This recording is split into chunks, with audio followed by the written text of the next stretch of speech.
Nah, terkait masalah Jairo, ia sendiri tercatat emang udah punya 3 caps bersama tim senior Belanda. Yang mana ketika itu, ia main di ajang kualifikasi Piala Eropa 2016. Jika acuannya adalah penjelasan tadi, maka Jairo sah dan boleh jika akan beralih jadi WNI.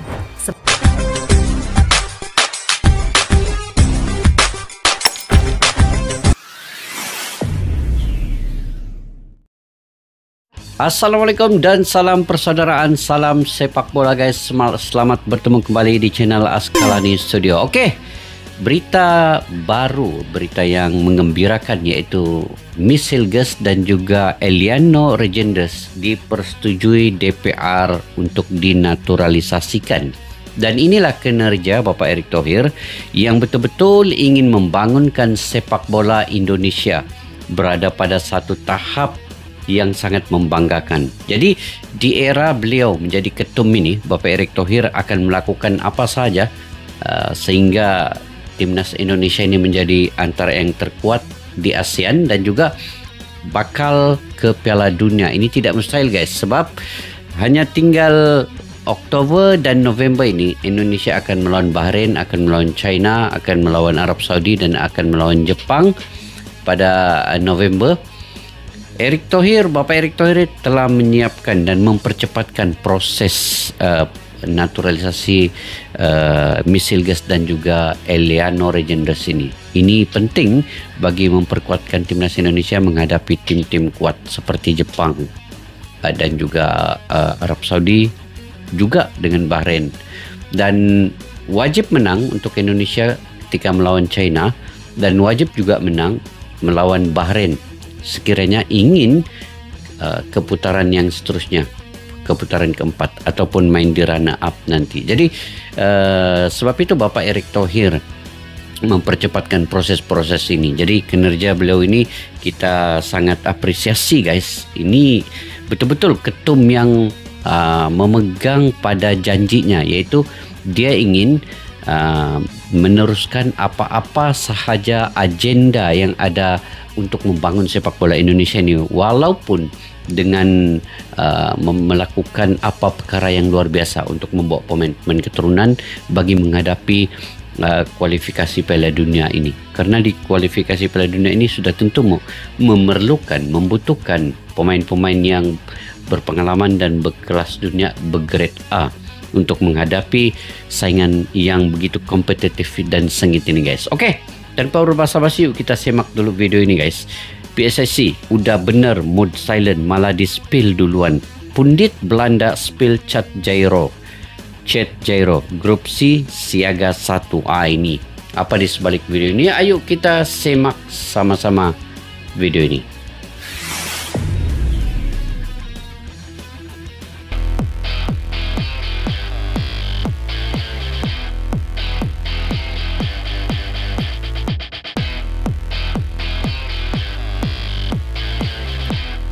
Ini Yusa Nugraha juga. PSSI sampai detik ini masih akan terus berupaya untuk terus menambah kekuatan agar timnas Indonesia bisa survive di round 3. Meskipun ada suara-suara bising dari luar, namun Pak Erick sepertinya nggak mau ambil pusing dan tetap pada rencana awal. Yap, meskipun nantinya tim Garuda akan kedatangan Miss Hilgers dan Eliano Regenders, akan tetapi rasanya itu masih belum cukup karena bagaimanapun Shin Tae-yong butuh kedalaman skuad yang jauh lebih balance, terutama dari sisi kualitas. Dan sebagaimana dilansir dari media Belanda, Football Premier, kalau sosok Jairo Regenders kabarnya sangat-sangat positif untuk segera gabung ke timnas Indonesia, yang mana itu diperkuat oleh sebuah pesan dari salah satu pandit Belanda bernama Denny van Laar ketika memberitahu Yusa Nugraha perihal isi pesan yang disampaikan mengenai proses Jairo. Sesuatu yang pada akhirnya membuat PSSI pun kayaknya cukup geleng-geleng kepala aja, sebab selama ini segala usaha dalam bentuk silent mode nyatanya selalu aja kebongkar. Tapi nggak apa-apa sih, karena toh ini juga kabar bagus buat timnas mania, sebab kalau Jairo masuk, maka Tom Hayi akan punya tandem yang sangat ideal di lini tengah, serta membuat tim-tim grup C lainnya makin siaga 1 untuk melawan Indonesia. Jairo Regenders ini dulu disangkakan agak sulit untuk masuk ke timnas Indonesia karena dia sudah pernah membela timnas Belanda ya, tetapi bagaimana Bapak Erick Thohir bisa membawa dia masuk ke dalam timnas Indonesia, itu yang sangat-sangat kita apresiasi Bapak Erick Thohir. Media Belanda bernama Indonesia 2.0 ya. Hal itu mengacu pada banyaknya pemain-pemain berdarah Indo-Belanda yang kini ada di timnas Calvin Indonesia. Verdonk. Enggak cuma itu, bergabungnya Marcel Gers dan Eliano Reinders dinilai juga menjadi sebuah bahasan yang menarik. Yap, salah satu podcaster dari media tersebut. Kalau Eliano Reinders dan juga Marcel Gers ini main bersama timnas Indonesia, Marcel Gers akan bermain di center back bersama Justin Hubner, J. Ejas. Di situ juga ada Rizky Ridho, dan Eliano ini bermain di bagian lini depan. Jadi ada banyak pilihan untuk Sinteyong mencoba taktikal yang baru kemungkinannya, dan kita doakan semoga timnas Indonesia akan dapat kali ini meningkatkan lagi kualiti serangannya. Dan ditambah lagi dengan ada pelatih untuk penyerang ini, mudah-mudahan semua bisa menjadi taktikal yang akan ditentukan oleh Sinteyong. Oke guys, kita lanjut. Yang bernama Danny van Laar. Seperti yang kita tahu, kemarin baru aja melakukan interview bersama Mauro Zelstra, salah satu penyerang yang kabarnya akan segera diproses naturalisasinya oleh PSSI.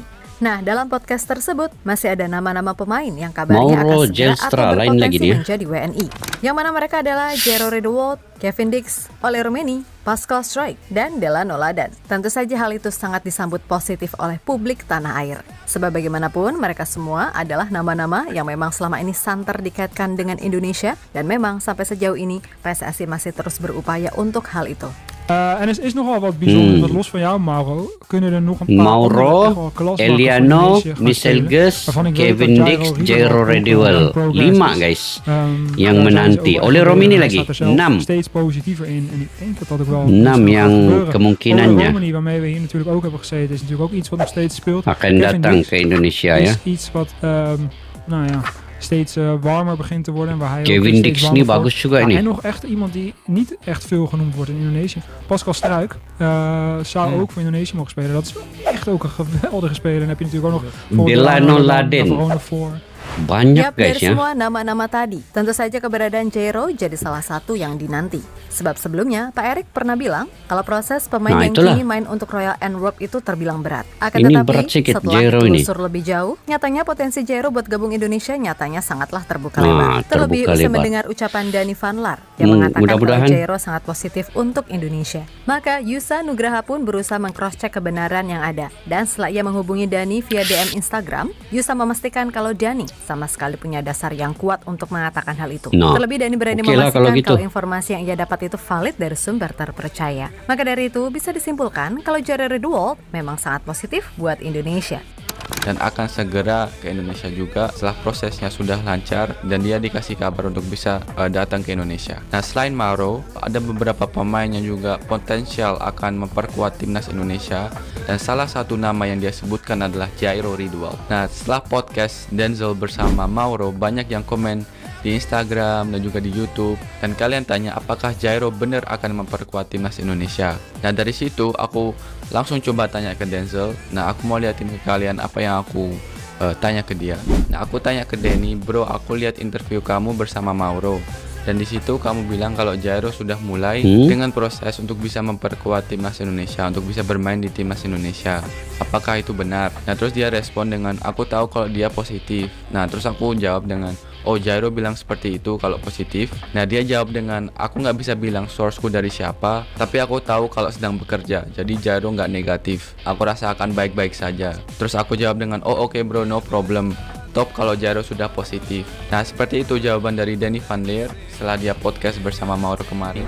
Wah, sementara itu mengetahui hal positif yang terjadi, kayaknya PSSI benar-benar geleng-geleng kepala, sebab sepintar-pintarnya mereka main mode silent. Nyatanya tetap bocor juga, tapi nggak apa-apa. Toh bagaimanapun, ini adalah kabar yang cukup membuat publik tanah air happy. Sebab bagaimanapun, Jairo ini memang dianggap sebagai tandem yang pas buat Tom Haye di lini tengah timnas. Memang selama ini peran itu diambil alih oleh Nathan Chuaon. Tapi semua juga tahu kalau Nathan masih sangat muda dan dibandingin Jairo, yang emang merupakan seorang gelandang asli. Secara jam terbang dan kualitas, maka Jairo adalah versi matang dari Nathan sebagai box-to-box midfielder. Sama halnya Tom Haye yang merupakan versi matang dari seorang Ivar Jenner.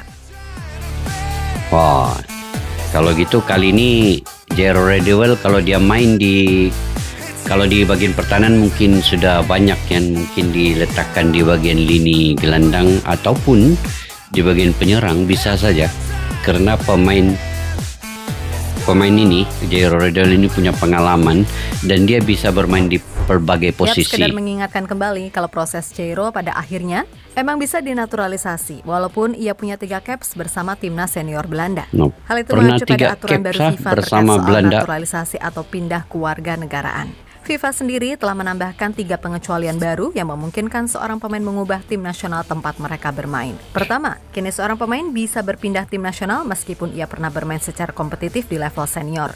Dengan ketentuannya, pemain tersebut memegang kewarganegaraan asosiasi barunya pada saat penampilan resmi pertama mereka untuk tim nasional pertama mereka. Pemain tersebut bermain tidak lebih dari 3 pertandingan senior kompetitif sebelum berusia 21 tahun. Pemain tersebut tidak bermain di babak final turnamen resmi seperti Piala Dunia, Kejuaraan Eropa, Copa America, dan lain-lain. Setidaknya 3 tahun telah berlalu sejak penampilan senior terakhir pemain tersebut untuk tim nasional mereka sebelumnya. Kedua, seorang pemain kini dapat berpindah ke tim nasional baru meskipun ia tidak memegang kewarganegaraan itu saat pertama kali tampil untuk tim nasional lamanya. Asalkan ia terakhir kali bermain untuk tim nasional lama tersebut sebelum berusia 21 tahun. Nah, yang perlu dicatat, kalau ada pengecualian yang didukung oleh asas kepastian hukum, di mana batasan usia 21 tahun tidak berlaku bagi pemain yang memainkan pertandingan terakhirnya untuk tim nasional lamanya sebelum 18 September 2020 saat aturan baru diberlakukan. Pengecualian ini juga akan menjelaskan mengapa seorang Aymeric Laporte yang pernah bermain untuk Prancis U21 pada usia 21 tahun pada tahun 2016 diizinkan pindah jadi warga negara Spanyol. Ketiga, batasan kompetitif tidak akan membuat seorang pemain terikat pada tim nasional jika mereka tiba-tiba menjadi tanpa kewarganegaraan. Dengan kata lain, kehilangan kewarganegaraan tanpa keinginan mereka. Nah, terkait masalah Jairo, ia sendiri tercatat emang udah punya 3 caps bersama tim senior Belanda, yang mana ketika itu ia main di ajang kualifikasi Piala Eropa 2016. Jika acuannya adalah penjelasan tadi, maka Jairo sah dan boleh jika akan beralih jadi WNI. Sebab dilansir dari Transfermarkt, Jairo sendiri melakukan debutnya di tim senior Belanda pada usia 18 tahun, 11 bulan, 28 hari. Jadi ya nggak ada masalah kan? Maka hal yang wajar pula kalau PSSI sekarang bergerak cepat. Karena bagaimanapun, sekali lagi Jairo ini adalah pemain yang secara jam terbang udah nggak perlu diragukan lagi. 93 penampilan bersama Ajax Amsterdam dan 96 penampilan bersama Crystal Palace. Dan kini main buat salah satu tim kuat di Liga Belgia, Royal Antwerp.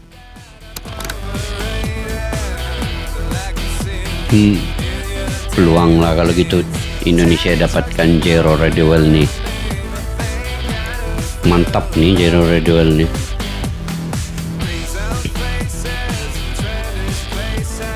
Dia ini sebenarnya berat ya dulu. Yap, terlepas dari apapun pokoknya kami terus berharap kalau Indonesia bisa segera diisi nama-nama terbaik agar bisa merealisasikan mimpi yang selama ini tertunda, yakni lolos Piala Dunia. Tentu suara-suara sumbang dari para dedengkot-dedengkot negeri yang iri pastinya akan semakin kencang. Tapi ya udah, abaikan aja. Toh ini semua demi kemajuan timnas kan? Toh Pak Erik sendiri juga sekarang udah pelan-pelan mulai memperbaiki kualitas liga dan pembinaan yang pastinya butuh proses dan gak sebentar. Jadi ya gak masalah juga. Sembari memperbaiki bawah-bawahnya, yang atas diperkuat dulu. Toh mereka yang dinaturalisasi adalah mereka yang punya darah atau keterikatan batin dengan Indonesia. Jadi, apa salahnya? Toh Australia kemarin pun banyak juga loh pemain naturalisasinya, padahal secara kultur sepak bola mereka lebih maju daripada kita.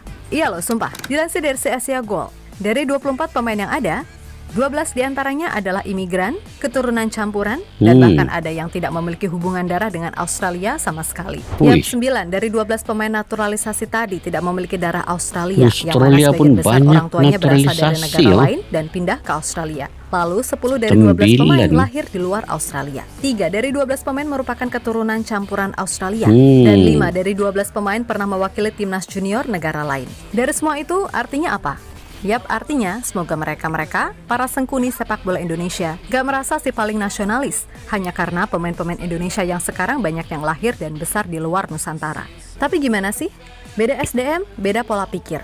Dan atau sebenarnya ada apa di balik pemikiran itu? Padahal naturalisasi adalah hal yang normal terjadi di era sepak bola modern. Gak usah munafik, toh kualitas pemain dalam negeri aja masih amburadul gitu. Mau contoh terbaru? Ya, di PON Aceh kemarin, di mana wasitnya kena gibeng pemain Sulteng gara-gara dianggap membelot ke tuan rumah. Intinya, sampai kapanpun, kami akan mendukung proses naturalisasi yang ada selama kualitas internal kita seperti ini. Dan selama para pemain yang dinaturalisasi punya darah Indonesia, plus punya kemampuan lebih, ya kenapa enggak gitu loh. Seperti kata Bambang Pamungkas, siapapun itu, mau dari manapun itu, selama dia udah membela lambang Garuda di dada, ya wajib kita dukung, kan gitu. So ayo, sama-sama berpikir maju. Jangan jublek terpaku sama kolotnya masa lalu.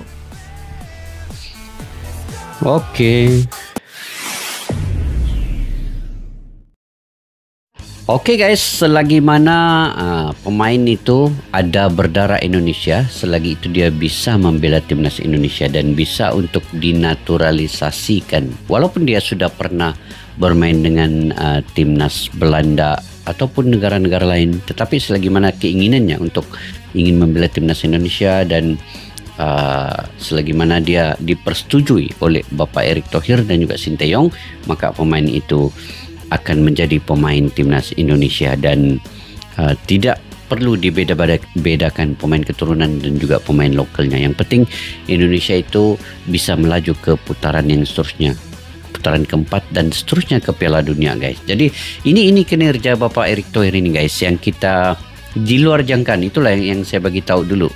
Bapak Erick Thohir ini dia punya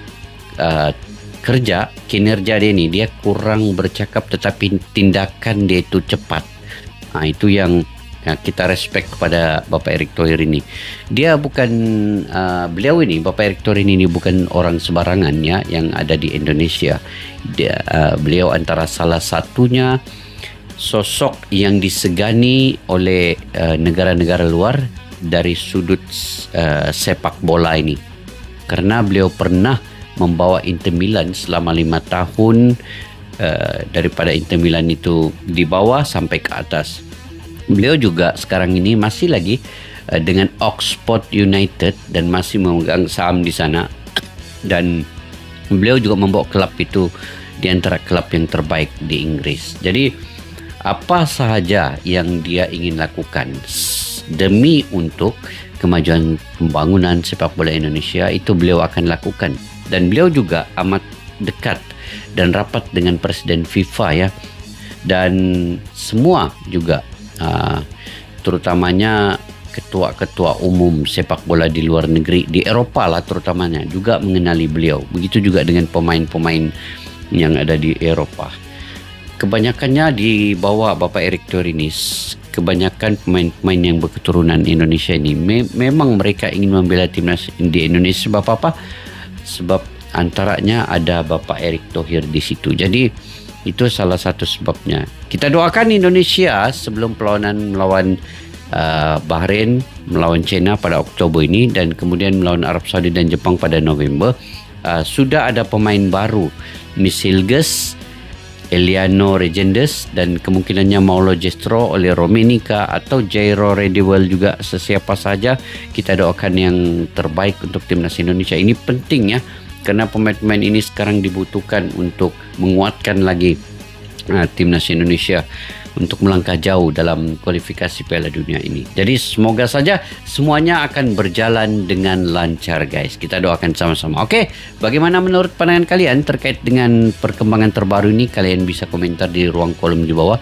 Dan kepada yang baru mampir ke channel ini, jangan lupa untuk subscribe, like, share, dan komen juga. Dan kepada yang sudah subscribe, yang selalu berkomentar, selalu like, terima kasih banyak-banyak. Tanpa kalian saya tidak mampu untuk berkembang dalam ruangan YouTube ini membicarakan sepak bola Indonesia guys. Oke, sampai berjumpa lagi. Assalamualaikum warahmatullahi wabarakatuh. Bye bye.